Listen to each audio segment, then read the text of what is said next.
याच्यामध्ये बऱ्याच वेळा पेशंट आणि डॉक्टर यांच्यामध्ये झालेल्या चर्चा, झालेली ट्रीटमेंट आणि जे काही रिपोर्ट हे गोपनीय असतात.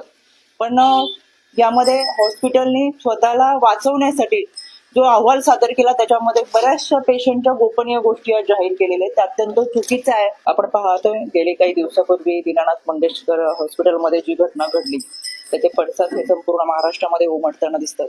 खरं तर आरोग्य सुविधा ही अतिशय मूलभूत अशी गरज आहे आणि नागरिकांना धर्मदाय संस्थांनी चांगल्या पद्धतीची आरोग्य सुविधा देणं हे अपेक्षित असताना आणि तशी नियमावली असताना पेशंटला हे उपचार खरं देण्यासाठी त्यांनी टाळाटाळ केली. त्याच्यासाठी मागितलेली डिपॉझिटची रक्कम आणि एकंदरच ह्या सगळ्या घटनेमुळे यामध्ये पेशंटचा मृत्यू झालाय. खरं तर प्रत्येक मातृत्वाचं एक स्वप्न असतं आणि एक मातृत्व मिळत असताना आपल्या मुलांसोबत आपलं आयुष्य असावं हे एका आईचं स्वप्न खरं यामुळे आणि आईचंच नाही तर कुटुंबाचं स्वप्न भंग पावले. आज मी या कुटुंबियांची भेट घेतली, त्यांच्याकडून सविस्तर आलेला अनुभव हा खरं तर त्यांनी माझ्याकडे लेखी स्वरूपात दिलेला आहे. याच्यामध्ये बऱ्याच वेळा पेशंट आणि डॉक्टर यांच्यामध्ये झालेल्या चर्चा, झालेली ट्रीटमेंट आणि जे काही रिपोर्ट हे गोपनीय असतात.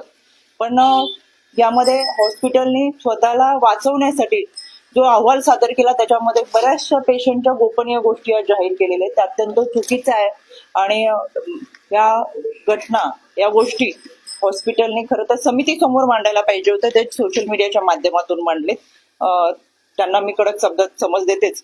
पण आता 11 वाजता आयुक्त कार्यालयामध्ये राज्य महिला आयोगाच्या वतीनं बैठक बोलवलेली आहे.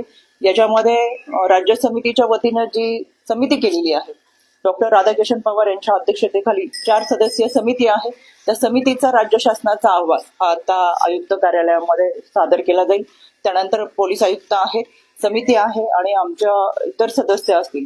त्यामुळे समितीचा जो काही अहवाल आलाय आणि पोलिसांनी जो काही जबाब नोंदवलाय आणि या सगळ्यांचाच एकत्रितरित्या चर्चा करत यानंतर पुढची जी काही कारवाई होईल ती आपल्या समोर मी 12च्या दरम्यान जी आपली पत्रकार परिषद होईल त्यामध्ये मी जरूर